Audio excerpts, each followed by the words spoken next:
बाप कष्टाचा काबाडी उसमळ्यात तोडतो या भाकर पोरांना ठेवून कांड उसाच चाकतो या खमीस खवाटी फाटलेलं आठवा बाप खमीस खवाटी फाटलेलं सुई दोऱ्यानं शिवलेलं माझ्या बापाच्या धोत्राला सदा ठिगळ जोडलेलं आली जत्रा गावाची आली जत्रा गावाची बाप शिन्नरला जायाचा उदार पादार कापड पोरांना आणायचा जुन्या फटक्यानं बाप जत्रेत फिरायचा आमच्या सुखाची चिंता बाप मनात करा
असतं. RSSचं पूर्वी फार कमी काम असायचं, पण तरीसुद्धा एखादी भूमिका बरोबर घेऊन सर्वसामान्याला न्याय देण्यासाठी, सर्वसामान्यांच्या अडचणी सोडवण्यासाठी अण्णांनी पूर्वीपासूनच त्यांचा समाजसेवेचा जो वारसा होता तो अखंडपणे चालवला होता. समाजासाठी आपण काहीतरी देणं लागतो, समाजासाठी आपण काहीतरी केलं पाहिजे, ह्याच्यासाठी ते कायमच कार्यरत होते. त्यांनी वाठारमध्ये अगदी छोटासा व्यवसाय किराणा मालाचा सुरू करून रेशनिंगचंही त्यांचं दुकान होतं. मग त्यातून प्रपंच करत करत समाजासाठी सुद्धा त्यांनी आपला आयुष्यातला बराचसा वेळ समाजासाठी दिला आणि समाजासाठी वेळ दिल्यानंतर नेहमीच त्यांचं स्मृती अशाच कायम राहतात. जो समाजासाठी वेळ देतो, समाजासाठी काम करत असतो, समाजातून जरी ते आज आपल्यात नसले तरी समाजामध्ये आमच्यासारख्या सर्वसामान्य माणसामध्ये त्यांचं नाव, त्यांच्या आठवणी कायमच अशा आयुष्यभर राहणार आहेत. म्हणजे स्मृतिगंध, त्यांचा जो गंध वास आहे, त्यांचा कामाचा केलेलं जे काम आहे ते कायमस्वरूपी अण्णांचं राहणार आहे. आणि त्यांच्या या कार्याचं त्यांच्या नातीनं अतिशय चांगल्या शब्दात कौतुक केलेलं आहे. म्हणजे अतिशय चांगला स्वभाव, प्रपंचावरती, मुलांवरती, सुनांवरती आणि नातवंडावरती त्यांनी विशेष प्रेम केलं. आणि त्या प्रेमातूनच त्यांच्या नातीनं डॉक्टर अनुजा यशवंत पवार आहेत, त्यांनी अतिशय चांगल्या पद्धतीनं हे स्मृतिगंध असं पुस्तक त्यांचं प्रकाशन त्यांनी या निमित्तानं केलं. त्यांचंही मी मनापासून आभार व्यक्त करतो आणि अण्णांना पुन्हा एकदा मनापासून आदरांजली व्यक्त करतो आणि थांबतो. जय हिंद, जय महाराष्ट्र. संताची माता चरणावरी साष्टांग हे करी दंडवत विश्रांती पावलो संभाळा अंतरी प्रेम सुख मस्तक माझा पायावरी आवार करी संतांच्या जय गावी केला वास त्याशी नसावे उदास ढल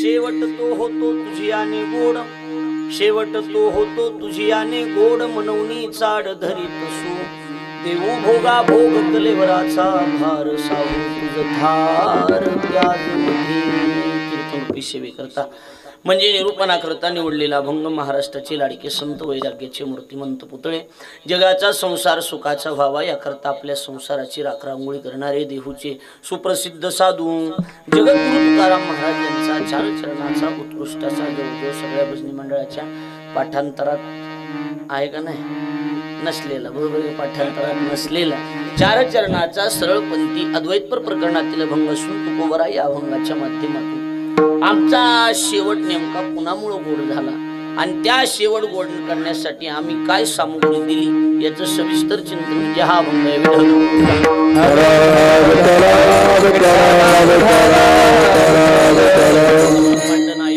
प्राण संजीवन जगत आधार श्री पांडुरंग परमात्म्याच्या अस्सी मागात कृपेद्वारा मुक्त कैवल्य तेजोनिधी नानी यांची राजे साधकांची मायबाप योग्यांची माऊली अनाथाची माय विश्व माऊली ज्ञानोबराय अखिल विश्वाच्या परमार्थ उदरामध्ये व्याप्त असणारे तत्वज्ञ संत श्रेष्ठ जगद्गुरु तुकाराम महाराज आदी करून संत महंत भाविक उपस्थित माता भगिनी गायनाचार्य मृदंगाचार्य परिसरातून गावातून उपस्थित असणारे कीर्तनकार प्रवचनकार श्रीमद भागवत कथाकार आचार्य प्राचार्य चित्रकार पत्रकार आणि आपण सगळे 89 माणसे मी सगळे मोजले टाळकर असे या सर्वांच्या पवित्र उपस्थितीमध्ये पुण्यभूमी पावन नक्षत्र वाठार स्टेशन नावाचे हे गाव आणि या वाठार नावाच्या गावामध्ये आपल्याच गावातील कैलासवासी सदाशिवरावजी सीतारामजी पवार यांच्या प्रथम वर्ष श्राद्धनाम पुण्यस्मरण सोहळ्याच्या निमित्तानं त्यांची चिरंजीव त्यांच्या मुली त्यांचा नातवंड त्यांचा सगळा परिवार आणि त्यांच्या सर्व परिवाराच्या पवार कुटुंबियाच्या वतीनं आपल्या वडिलाप्रती असणारा आदरभाव अन्नदान्य अनुदानाच्या रूपानं समर्पित करावा याच एका पवित्र उद्देशानं कृतज्ञतापूर्वक केलेलं आयोजन आहे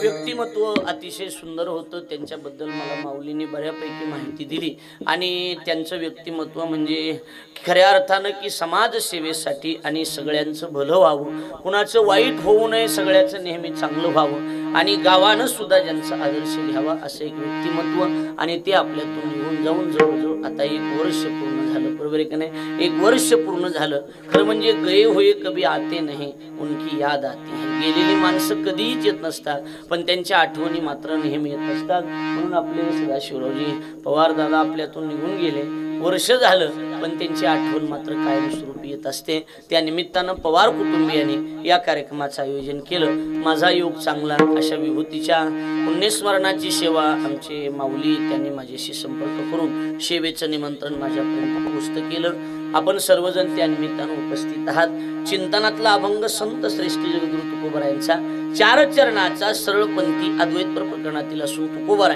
या अभंगाच्या माध्यमातून नीट ऐका आमचा शेवट नेमका कशानं गोड झाला याचं चिंतन करतात कसे जीवन जगत असताना तुम्ही कोणत्या जातीत जन्माला आलात याला किंमत नाही तुम्ही कोणत्या कुळात जन्माला आलात याला किंमत नाही ज्ञानोबराय म्हणतात भलतिया जाती जन्मावे भजी जे का विरोधावे परी भक्त का वैरिया व्हावे माझे भलत्या जाती जन्माला या अडचण नाही वरी देहाचे निनावे पशुची लाभू एखाद्या वेळेला पशुवाधिक येऊनी प्राप्त झाली तरी हरकत नाही पण जीवनाची सुरुवात महत्वाची नाही जीवनातला मधला काळ महत्वाचा नाही महत्वाचा काय असतो शेवट आवश्यक तो शेवट आवश्यक तो शेवट ये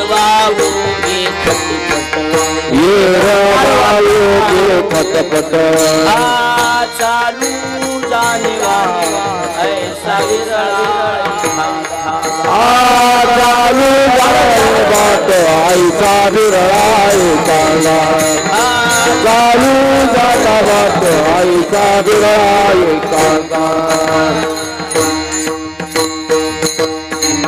आवश्यक तो शेवट महत्वाचा काय आहे शेवट महत्वाचा काय मला शेवट ये रे वावुगी खटपट चालू जाणे वाट ऐसा विरळा एखादा कारण शेवट एवढा महत्वाचा जीवनात शेवट एवढं जगात काही महत्वाचं किंमत शेवटावर बिल निघायच्या टायमाला बिल सुरुवातीवर निघत नाही बिल मधल्या काळावर निघत नाही बिल कधी निघत अंत काळीजाच्या नामाले मुखा तुका म्हणे सुका पारलागी तुका म्हणे सुका पारलागी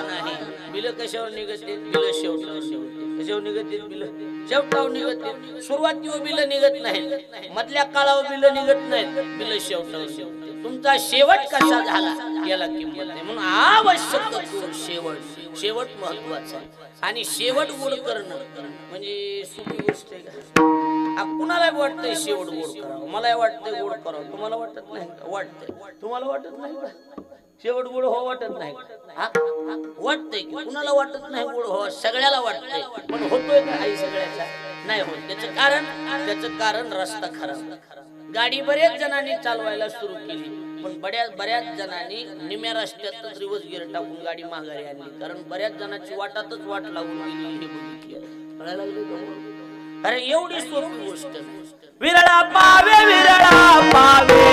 अवघड बोले शेवटी अवघड बोले शेवटी अवघड बोले शेवटी विरळा पावे अवघड बोले शेवटी अवघड बोले शेवटी अवघड बोले शेवटी विरळा पावे अवघड होवे शेवटी गोवे म्हणजे संकट शेवटचं संकट कठीण आहे मधलं कसं बी होतं सुरुवात कशी बी होती ह्याची पण ह्याचा शेवट जर चांगला नाही झाला तर गती चांगली प्राप्त होत नाही म्हणून विरळा पावे विरळा पावे विरळा पावे विरळा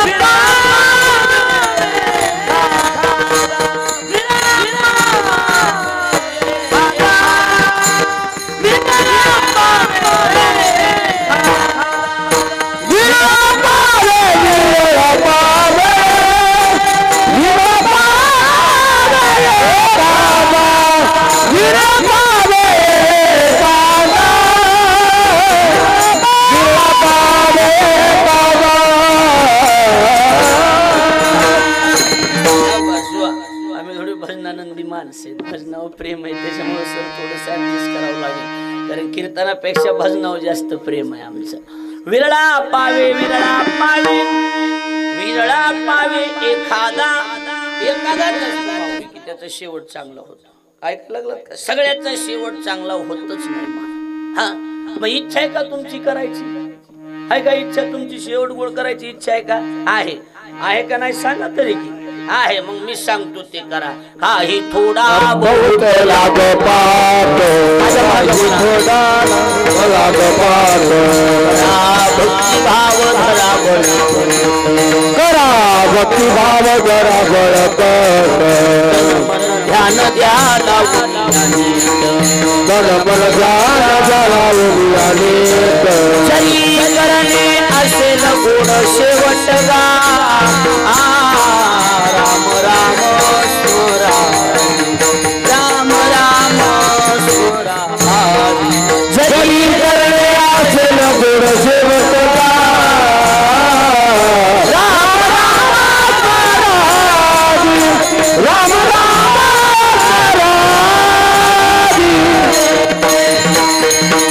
महाराजांनी सरळ सांगितलं काय काही थोडा बहुत लाग पाणी करा काय भक्ती भाव धरा बळकट तन मन ध्यान द्या लावून या नीट कशासाठी जरी करणे असेल गोड शेवट गा शेवट गोड करायचा आहे का हा शेवट गोड करायचा आहे मग तन मन ध्यान आणि भाव बळकट धरून हे सगळ्या गोष्टी करावं लागतात तेव्हा शेवट नाही तर होती ना दृष्टांत दिला ज्ञानोबराने आस्ते या महापुरी रिघताची कोटीवरी परी प्राप्तीची या पैल तिरी विपावला निघे दृष्टांत तुको भरायचा आता हा झाला ज्ञान भरायचा आता तुको भरायचा देतो मोहराईसी फळे नाही आणि काही गळती पक्वद शेती थोडी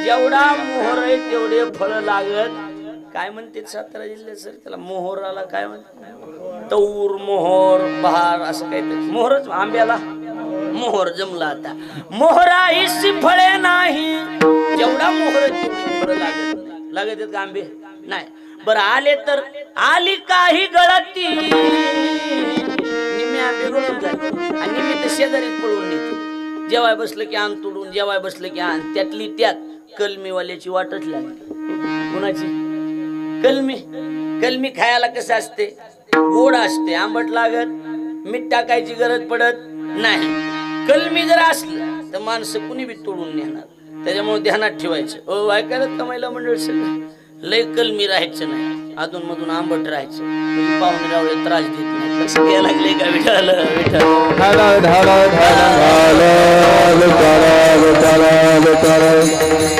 कलमी राहील की माणसं काय होते माणसाशी येड्यात काढते त्याच्यामुळे कलमी राहायचं नाही ऐकलंच कसं तू कलमी राहायचं नाही आंबट राहायचं अजून मग जी होईन ती होईन कळायला लागले का नाही हा मग काय होते आली काही गळती बर सगळ्याच आंब्याला पहाड लागतो का एखाद्या आंब्याला पहाड लागतो बोला हा पहाड किती आंब्याला लागतो झाडाला अहो झाडावर सगळ्या आंब्याला पहाड लागतो का एका आंब्याला लागतो सगळ्याला कसं पहाड लागेल हा सर्वाला कसं पहाड लागेल एक काम का सगळेच पिकत आहेत का झाडाला नाही किती एखाद्या आंब्याला पहाड लागतो पहाडच म्हणते का शाख लागली म्हणते नाशिक जिल्ह्यात शाख लागली म्हणते त्याला इकडे पहाड म्हणते पहाड लागतो बरोबर आहे का नाही बर एकाला पहाड लागला पक्व दशे येते थोडी एखाद्या आंब्याला आणि बाकीचे पहाड लागला मग कळालं की बाकीचे तोडायचे पिकू घालायचे कुठं आडीच म्हणतात का इकडे गात्यात बी अडीच शब्द आहे आडीत ठेवायचे आता आडीत सगळे पिकत आहेत का बोला पिटी मास्तर आडीत सगळे पिकत आहेत का बोला की नाही आडीत बी काही नाश येते आडीत बी काही नाश येते आडीत बी काही अहो काही पिकायच्या टायमाला नाश येते काही पिकायच्या टायमाला अहो काही तर पिकलंय म्हणायचं टायमाला भस्कुनी बोललं मग ही जुनी माणसं म्हणते ए पोरा हे नाचलेलं बाजूला काढ का हे चांगल्याला नाशवीन मग जेवढे नाचलेले तेवढे जेल मध्ये आपलं हे उकिरड्यावर विठ्ठल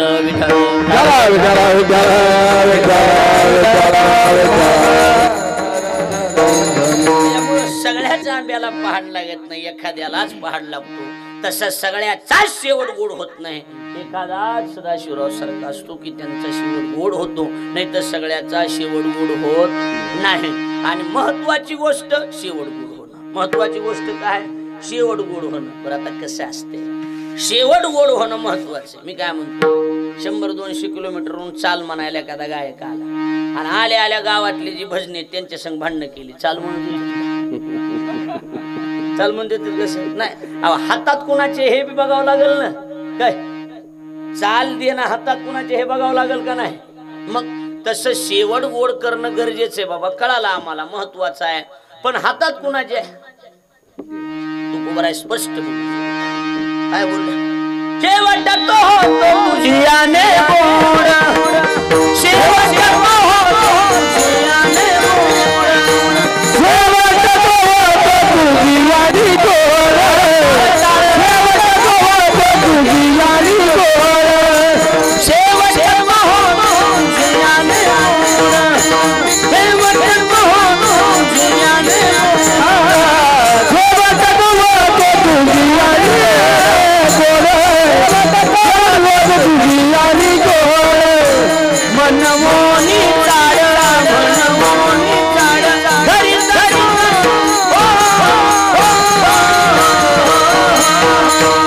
देऊ भोगा भोगा भोलेवराचा देऊ भोगा भोगा भोलेवराचा मनमोनी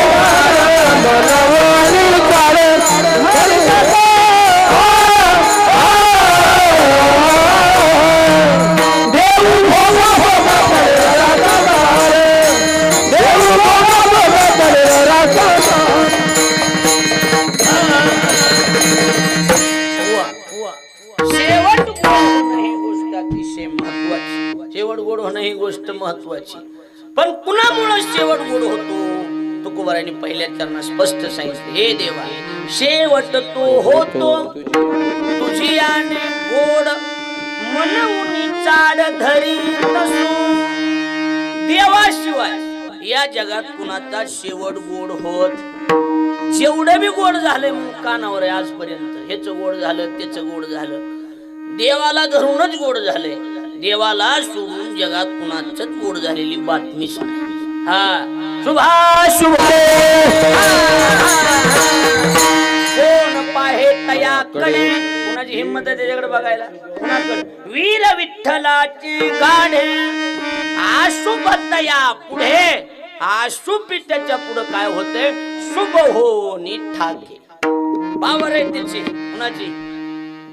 कुणाची देवाची परमेश्वराची ताकद आहे ताकद असली आपल्याकडे मानतेत ना काय सत्य पुढं आहे का नाही मन माहित नाही सत्य पुढं ओलं बी जळतंय वाळलं बी जळतंय जळतंय का नाही जळत सांगा हा त्यांच्या पुढं कसलं बी जमतंय ना सत्ता आहे ना ती हा एका आमदाराची सत्ता असली तर माणूस काय करीत नाही बोला काही बी कमी जास्त एखादा असलं तरी नियमाचं उल्लंघन करून ती बरोबर करून घेते का नाही कशाची पावर कशाची हा काय सत्तेची पावर आहे कशाची सत्तेची मग आता एका तालुक्यावर सत्ता असली असलं वजन हाणतंय तर देवाची सत्ता त्रिभुवनी ज्याची सत्ता या रक्षिता तो झाला सत्ता झाली त्रिभुवनी चक्रपाणी पोवसा चक्रपाणी पोवसा चक्रपाणी पोवसा चक्रपाणी त्रिभुवनी चक्रपाणी पोवसा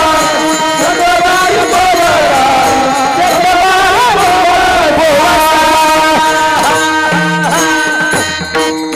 सत्ता झाली त्रिभुवनी आणि चक्रपाणी गोवसा संपूर्ण जगावर चलती त्याची महाराज हा त्याच्या हातातच सगळ्या गोष्टी कुणाच्या हातात आहे हो बोला कुणाच्या देवाच्या हातात आहे ना आपल्या हातात आहे का काय आपल्या हातात नाही सगळं जेवढं कमी जास्त ती देवाच्या हातात त्याच्यामुळं आम्हाला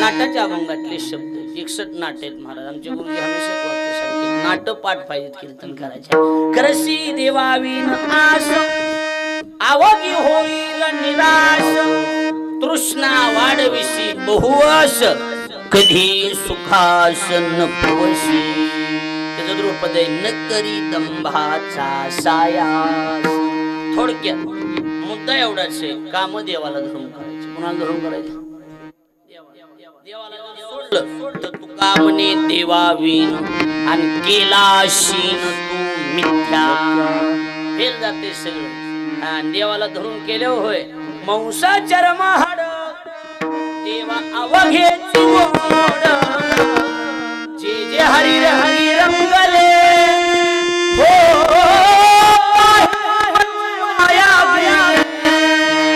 देवाला काम केले तर मांस सुद्धा गोड होते मांस काय काय बोललो मी मांस सकाळी सकाळी शब्द उच्चाराय तरी बरा वाटायला लागलाय का बोला की पण मांस बी गोड होते कुणाला धरून करावं लागते देवाला धरून करावं लागते उदाहरण आहे की सजन साया विपुला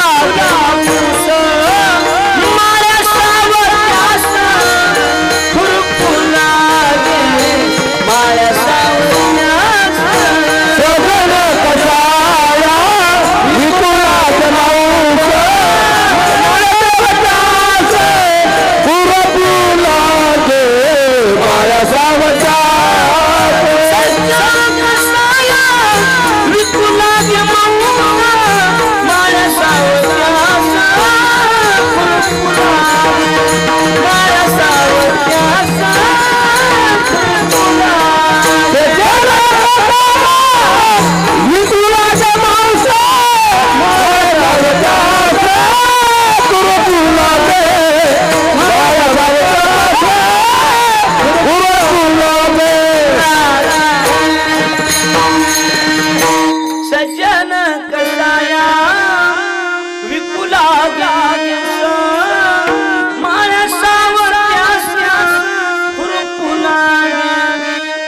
माळ्या सावला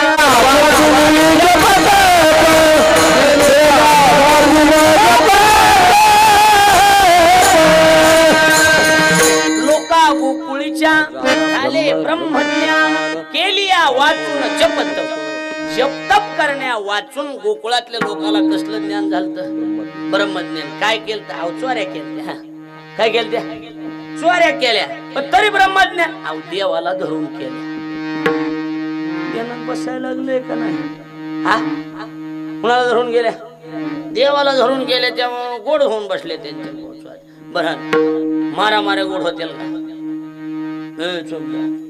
चोपदार मारामारी गोड होईल का नाही हो मारामारी गोड होत नाही पांडवांनी काय केलं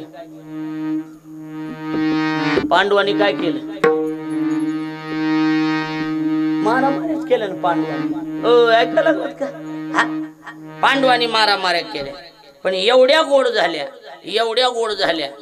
की पांडवाच्या मारामारीचा ग्रंथ तयार झाला आणि लोकांना त्याच्यावर फुलं उठवून पाया पडायला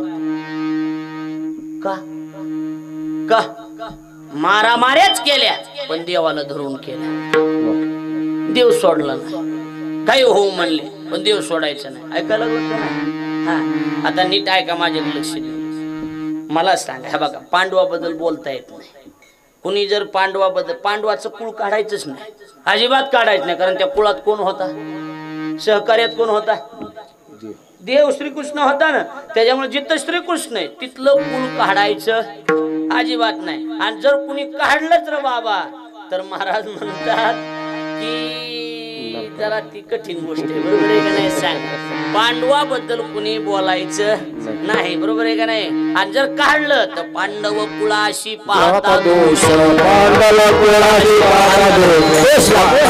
कुळाशी पाहता दोष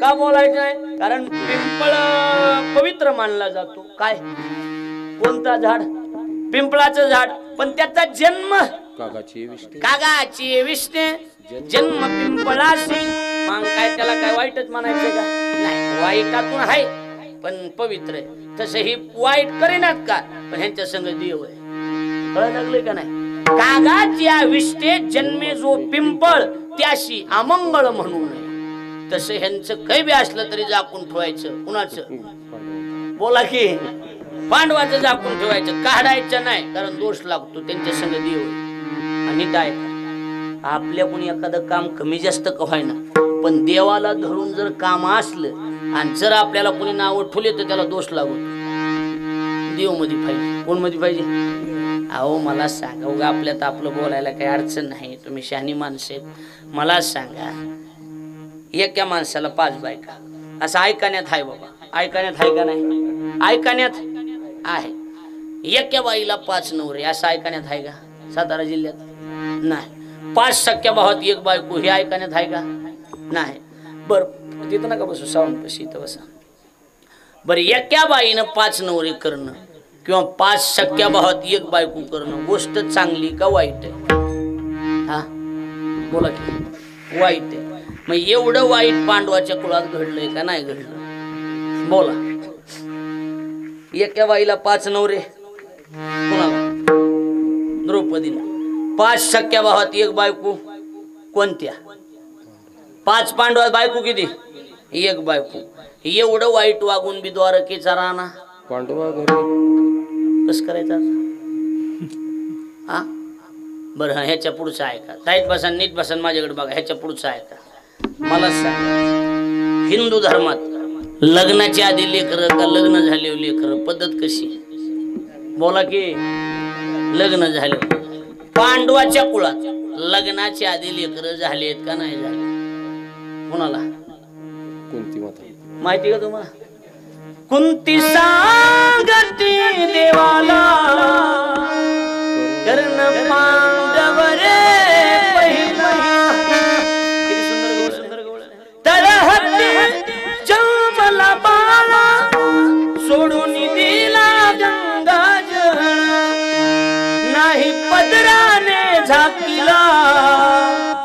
कर्ण तो पांडव रे पहिला. कुंतीला कर्ण कधी झाला? कुंतीला कर्ण कधी झाला? लग्नाच्या अगोदर. मग लग्नाच्या आधी लेकर जरी झाले तरी त्या कुळाकडे देवानं बघावं का? तरी पांडव घरी कोण देव द्वारकेचा राहणार? असंच आहे. कस काय असंच आहे. पहिल्यापासून खऱ्याची माय मिळलेली असलंच आहे. पहिल्यापासून कुठं खऱ्याला किंमत आहे? मला सांगा, इकडे बघा, लक्ष द्या, मला सांगा. हो, मला उत्तर द्या. पोरीचं लग्न कुणाबरोबर असते? पोराबरोबर. गाढवा संघ असते. अरे ह्या पांडवांनी गाढवाला पोरगी दिलेली आहे, माहिती आहे तुम्हाला? आता गांधारीचं लग्न गाढवा बरोबर झालेलं. कुणाबरोबर? माणसाला आता हे झाले बरं कसं आता माणसाशी हे झाले टाईट झाल्यावर हे वेगळंच निघायला लागलं म्हणून वेगळंच. गांधार देशाचा राजा आणि त्याची मुलगी होती, तिचं नाव गांधारी. आणि ह्या धृतराष्ट्राला बायकोच मिळत नव्हती. आणि गांधारीच्या शांतीत असं लिहिलं होतं, ज्याच्या गळ्यात माळ पडल नवरदेव लगेच मारणार. ही तिथं गेला गाढव घेऊन. पहिलं गांधारीचं लग्न गाढवा बरोबर लावलं. गाढव मेलं आणि पुन्हा धृतराष्ट्र संग लग्न झालं. नीट ऐका, जरा टाईट बसा, नीट ऐका एक वाक्य सगळ्यांनी. त्या गाढवाचा काही दोष होता का? नाही. पण गांधारीनं आणि धृतराष्ट्रानं स्वतःच्या सुखासाठी, स्वतःच्या भल्यासाठी निष्पाप गाढवाचा बळी घेतला, तर त्यांच्या पोटी जन्माला आलेले 100 लेकर गाढवासारखे नालायक जन्माला. कळलं का नाही कळलं? म्हणून ध्यानात ठेवायचं. एवढं वाईट वागून बी द्वारकेचा राणा कायम कुणाच्या घरी राहिला? पांडवाच्या घरी राहिला. बरोबर आहे का नाही? राहिला का नाही? राहिला. आता माझ्याकडे लक्ष द्या. जाऊ द्या, उगा लांबीत बसत नाही. मला सांगा, पोरगी बघितली पोरानं. पोरगी कोणी बघितली? पोरानं बघून आलं आणि बापाला म्हणला, बाबा मला लग्न करायचंय, एक पोरगी बघितली, तुम्ही ती बघून घ्या. बापानं जी पोरगी बघितली, गेलं बिघडून म्हाताऱ्यानं सांगितलं, तू थांब, मी लग्न करतो हिच्या संग. बापाच्या लग्नासाठी पोरग संन्याशी राहिले का नाही राहिले? मला माहित नाही. विश्वामित्राची गोष्ट सांगायला, कुणाची? राहिले का नाही राहिलं? तरी बी द्वारकेचा राणा. जास्त लांब काही बसत. एकच सांगतो शेवटाच. मला सांगा, मित्र म्हणायचं, काळजातला मित्र म्हणायचं, गोड बोलायचं, त्याच्याच घरी राहायचं आणि घुलून त्याचीच बहीण पळवून न्यायची. कुठल्या ग्रंथात बसायला? नेली का नाही नेली? तू संन्यासी होऊन झनी सोडून नेली माझी भगिनी. हे अर्जुना, माझ्या ताटात जेवलास आणि माझी बहीण पळवून नेलीस, शोभत का? बहीण पळून नेली तरी बी द्वारकेचा राणा. मी काय म्हणतोय, बहीण पळून नेली, जन नेली, त्याच्या तोंडाकडे तरी बघावं का माणसानं? बोला की नाही. ही येड त्याच्या गाडीवर ड्रायव्हर राहिला. अर्जुनाचे रथी होया सारथी आणि भक्ती पोहे प्रीती सुदाम्याची. ओवी सांगतो तुम्हाला, बोगस नाही. देखा नवलतया प्रभूचे अद्भुत प्रेम भक्ताचे, ते सारथ्य पण पार्थाचे करी तू असे. म्हणजे थोडक्यात एवढं वाईट वागून बी देव त्यांच्या सहकार्यात उतरला. का उतरला? काय केलं पांडवांनी काही बी केलं, पण देव सोडला नाही. परित्या देवाशी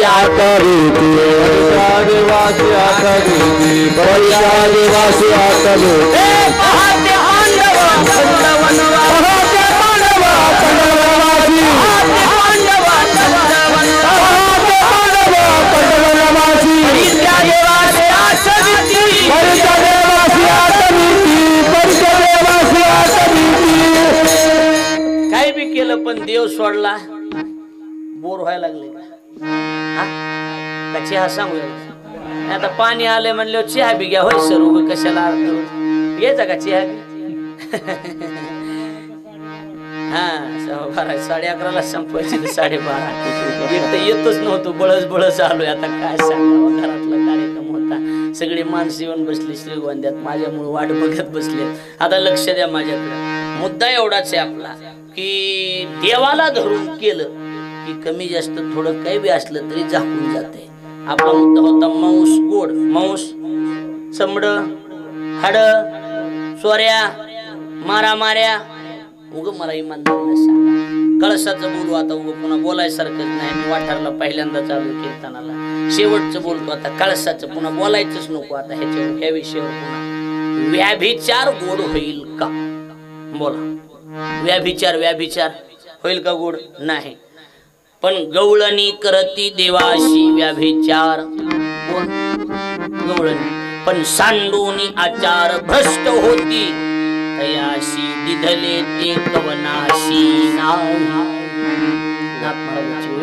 महाराज म्हणतात गवळणीने व्याभिचारी भक्ती केली, पण गवळणीला जे सुख दिलं ते जगात कुणाला दिलेलं नाही. तुकोबाराने स्पष्ट वर्णन केलंय. तुका म्हणे त्यांचा धन्य व्याभिचार, तुका म्हणे त्याचा धन्य व्याभिचार, त्यांचा धन्य व्याभिचार, तुका म्हणे त्याचा धन्य व्याभिचार, साधिले निज निज साधिले अपार, निज साधिले अपार, निज सुख, साधिले अपार, निज सुख.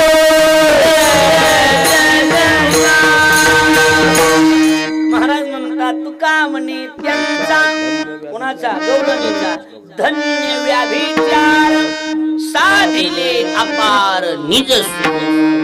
म्हणजे व्याभिचार नावाचा आटम सुद्धा धन्यतेला प्राप्त झाला. हो, आता जरा ही सेमीफायनल होत, सेमीफायनलच प्रमाण होतं. फायनलच बोलू का? त्याच्या लोक बोगस बोलायचं. फायनलचं बोलू का? आता हे मांस गोडन, चमड गोडन, हाड गोडन, चोऱ्या गोडन म्हणण्यापेक्षा अवघेची गोड झाले,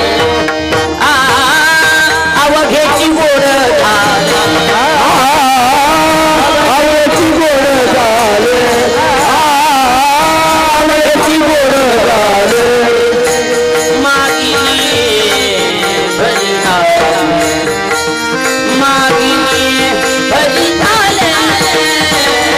काय झाला पांडुरंग, पांडुरंग काय झाला पांडुरंग, पांडुरंग साय झाला पांडुरंग, पांडुरंग साय झाला पांडुरंग.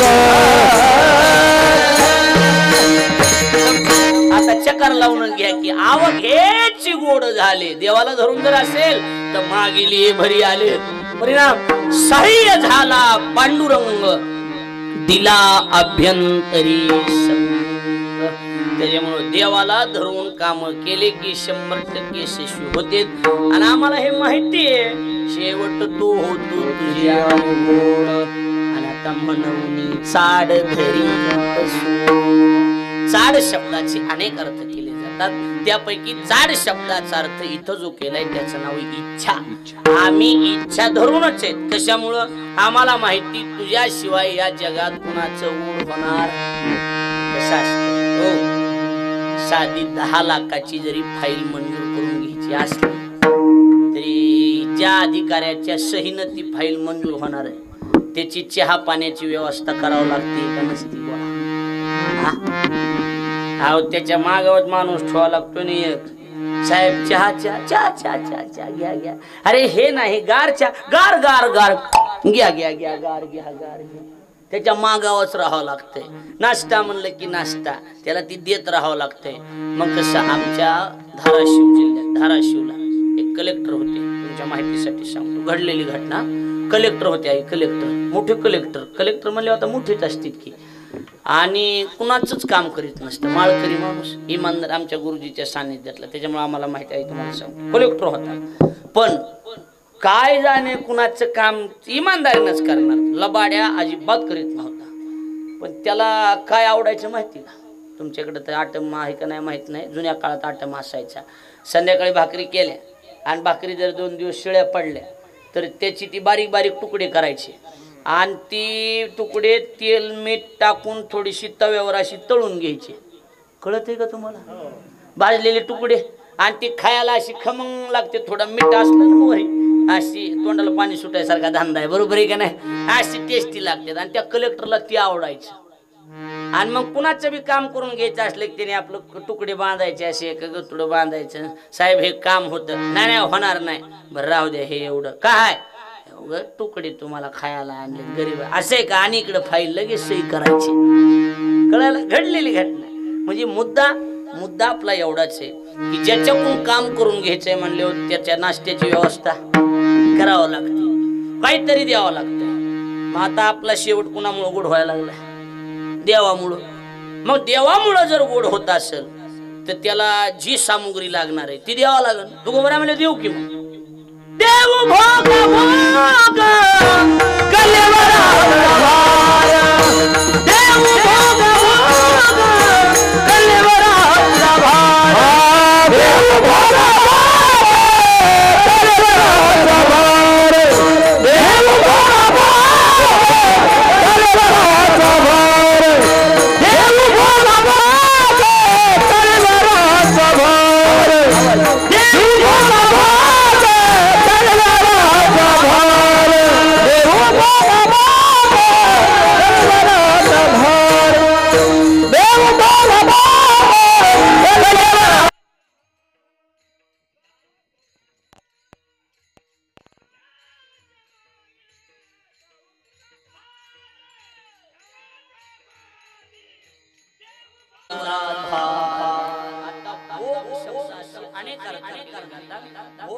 शब्दाचा अर्थ होतो भोग हा हिंदी मध्ये भोग शब्दाचा वृंदावन ऋषिकेश हरिद्वार भोग शब्दाचा अर्थ हिंदी में भोग शब्दाचा अर्थ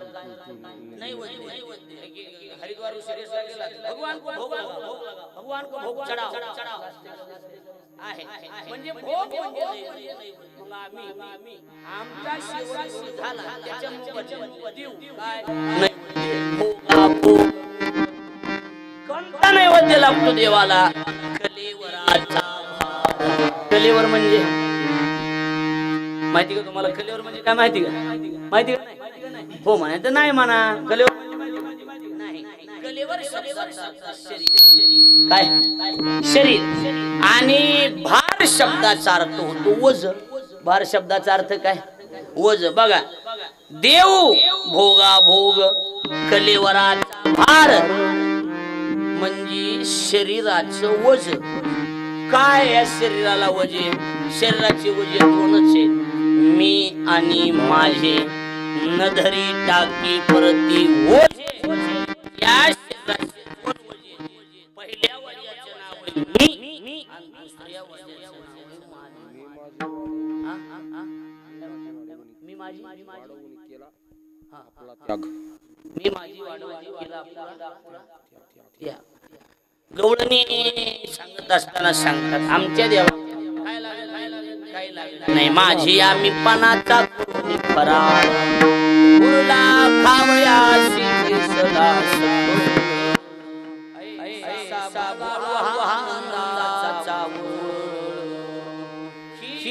देवाची आवडी माझी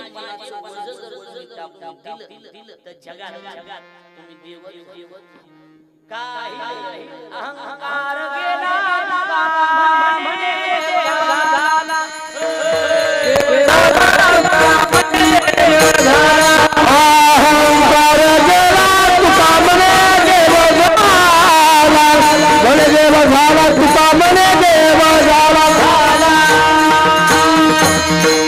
अहंकार गेला आणि तुका म्हणे देव झाला म्हणून देव भोगा भोग कलेवराचा भार आणि मग परिणाम शाहू तुझ थार त्याजमध्ये एकदा कापीपणान माझेपणाई निघून गेला की पुन्हा देव आपल्याला अंतरंगात जागा देतो शाहू तुझ थार त्याजमध्ये आणि मग एकदा देवानं जागा दिल्यावर करायसारखं काही शिल्लक राहत तुझ्या काही खडबड कामा तुझ्या काही खडबड तुझ्या काही खडबड कामा तुझ्या काही खडबड साहो तुझ्या काही खडबड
असाना सर तुम्ही सांगा सप्ताह असल्याने वाटायला लागले का नाही कार्यक्रम एक दिवसाचा आहे पण कसं वाटायला सप्ताह असल्याने वाटायला लागले भाऊ एकदम सुंदर आधी थोडी माणसं आता बऱ्यापैकी आली की माणसं बरोबर आहे का नाही बघा कुटूर बसलेत बाया बघू नका त्या थोबड इकडे बघा मी सांगायला लागलो आहेत की विश्वासिक नाही माणसाचा काय करा मी सांगायलो आहेत ना बसले बघायची काही गरज आहे का सांगा व्यक्तिमत्व जर तसं असेल आज इथं मरायला टाइम नाही लोकाला आहे का आणि तसल्यात बी आपण सगळेजण आलात म्हणजे या कुटुंबियावर आपलं प्रेम आहे आणि जे व्यक्तिमत्व आपल्यात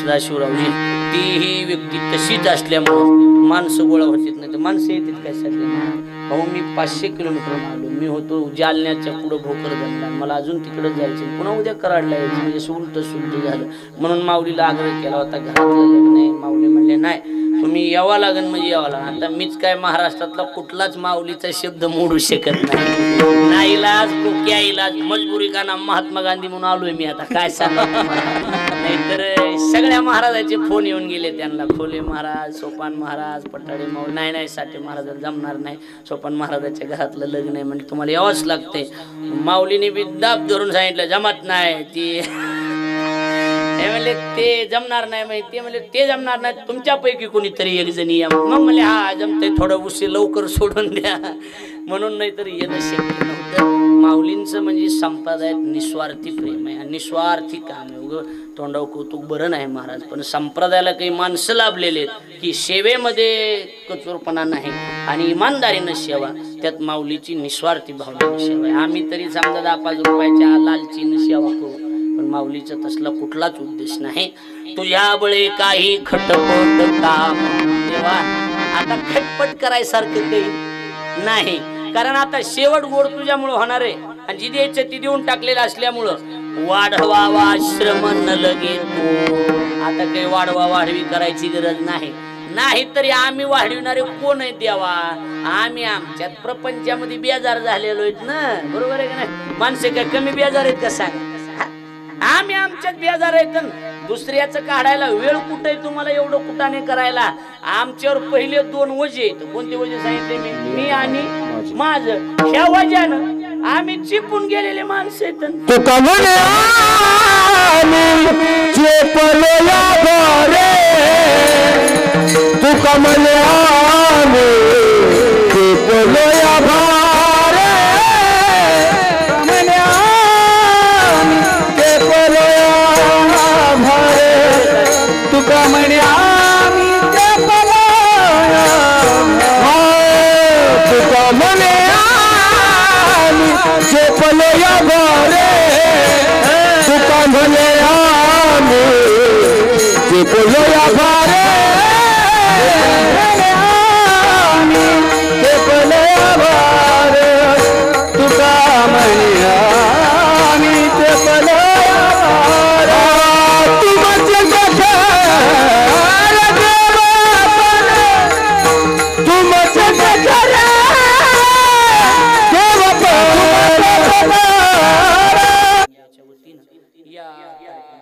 आपलं गोष्ट चालविल होस्त येऊन जातील ते आपलं गोष्ट मी येतील त्याला त्यांची कोहर वाट बघत बसावं आपण तरी बरोबर आहे की नाही या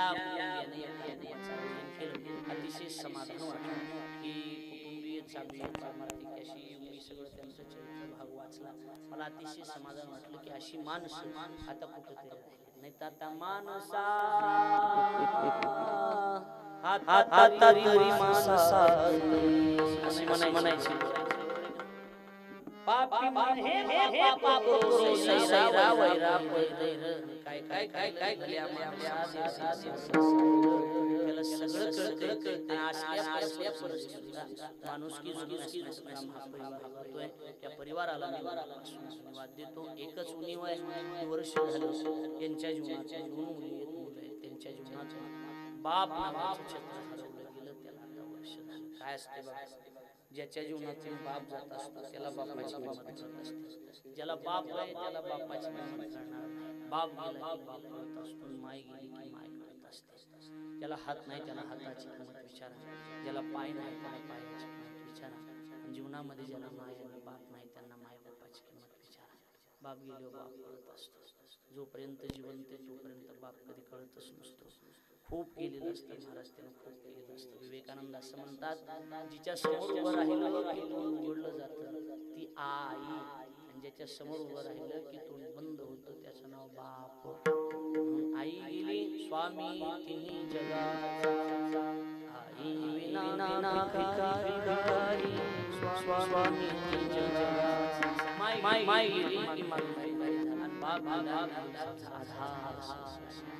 80 वर्षाची माय, बाप आणि माय आणि 60 वर्षाची माईला भेटायला द्या, बापाला भेटायला द्या. बाप आणि माय त्या मुलीची पिशवी काढली नाही. बाप मुलीच्या पिशवीत गहू टाकतो, ज्वारी टाकतो, भाजी टाकतो, कांदे टाकतो, लसूण काही वस्तू असते, पण बाप आणि माय मुलीच्या पिशवीत आंब्याच्या कैऱ्या सुद्धा टाकत असतात.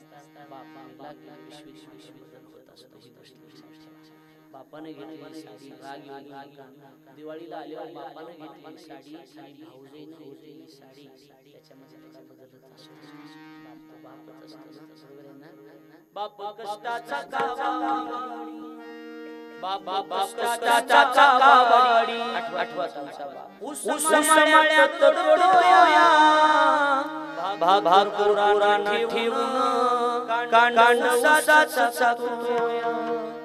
खमीस खवा फाटलेलं, खमीस खवा फाटलेलं, सुई दोऱ्यानं शिवलेलं, माझ्या बापाच्या धराला सदा खिळलं जुळलेलं.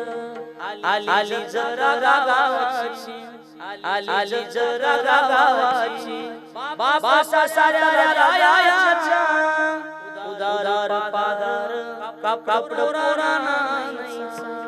जुन्या फटक्यानं बाबा जत्रेत फिरायचा, आमच्या सुखाची चिंता बाबा मनत करायचा. चुल पेटत नव्हती, आता सगळं असेल हा चुल पेटत नव्हती, दिसाड दिसाला पायीवर जाण्यासाठी बाबा गावात फिरला. पायीवर जाण्यासाठी बाबा गावात फिरला. त्याला दोन मुले, बाबा मामांना झरायचा, लग्नाले चचरीन. दोन मुली, त्या दोन मुली. बाबा मामांना झरायचा, लग्नाले चचरीन. ढाढा होण्यासाठी शेत जमीन, ढाढा होण्यासाठी शेत जमीन. असा कनवाळू बाप, असा कनवाळू बाबा. या दोन शेणाला उघड्यावर ठेवून गेला. वर्ष झालं. असा कनवाळू बाप जेव्हा सोडून गेला, या माऊलीचा जीव झालं वर्ष वनवासी झाला. आता देव वनवासी आहे आपल्या सर्वांचा. खरं म्हणजे दुःखामध्ये मी सहभागी आहे. आपल्या सर्वांच्या दुःखामध्ये सहभागी होण्यासाठी आमदार श्री सचिनरावजी पाटील, फलटण कोरेगाव विधानसभा मतदारसंघाचे आमदार साहेबांची या ठिकाणी उपस्थिती आहे. तेही या कार्यक्रमासाठी आवर्जून उपस्थित राहिलेले आहेत आणि त्यांनाही मी मनापासून धन्यवाद देतो. आपल्या सगळ्याच्या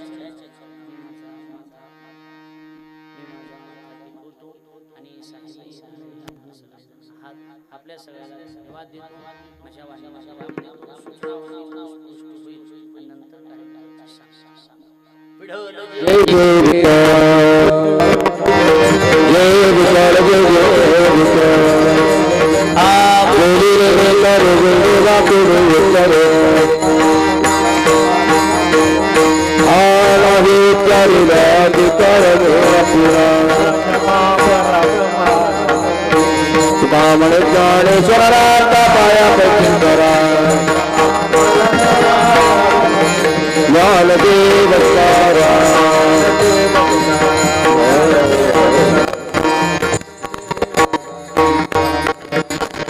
काम केलं केल्यागत असतं. आर एस एसचं पूर्वी फार कमी काम असायचं, पण तरीसुद्धा एखादी भूमिका बरोबर घेऊन सर्वसामान्याला न्याय देण्यासाठी, सर्वसामान्यांच्या अडचणी सोडवण्यासाठी अण्णांनी पूर्वीपासूनच त्यांचा समाजसेवेचा जो वारसा होता तो अखंडपणे चालवला होता.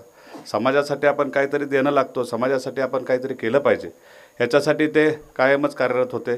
त्यांनी वाठारमध्ये अगदी छोटासा व्यवसाय किराणा मालाचा सुरू करून रेशनिंगचंही त्यांचं दुकान होतं. मग त्यातून प्रपंच करत करत समाजासाठी सुद्धा त्यांनी आपला आयुष्यातला बराचसा वेळ समाजासाठी दिला. आणि समाजासाठी वेळ दिल्यानंतर नेहमीच त्यांचं स्मृती अशाच कायम राहतात. जो समाजासाठी वेळ देतो, समाजासाठी काम करत असतो, समाजातून जरी ते आज आपल्यात नसले तरी समाजामध्ये आमच्यासारख्या सर्वसामान्य माणसामध्ये त्यांचं नाव, त्यांच्या आठवणी कायमच अशा आयुष्यभर राहणार आहेत. म्हणजे स्मृतिगंध, त्यांचा जो गंध वास आहे, त्यांचा कामाचा केलेलं जे काम आहे ते कायमस्वरूपी अण्णांचं राहणार आहे. आणि त्यांच्या या कार्याचं त्यांच्या नातीनं अतिशय चांगल्या शब्दात कौतुक केलेलं आहे. म्हणजे अतिशय चांगला स्वभाव, प्रपंचावरती, मुलांवरती, सुनांवरती आणि नातवंडावरती त्यांनी विशेष प्रेम केलं. आणि त्या प्रेमातूनच त्यांच्या नातीनं डॉक्टर अनुजा यशवंत पवार आहेत, त्यांनी अतिशय चांगल्या पद्धतीनं हे स्मृतिगंध असं पुस्तक त्यांचं प्रकाशन त्यांनी या निमित्तानं केलं. त्यांचंही मी मनापासून आभार व्यक्त करतो आणि अण्णांना पुन्हा एकदा मनापासून आदरांजली व्यक्त करतो आणि थांबतो. जय हिंद, जय महाराष्ट्र.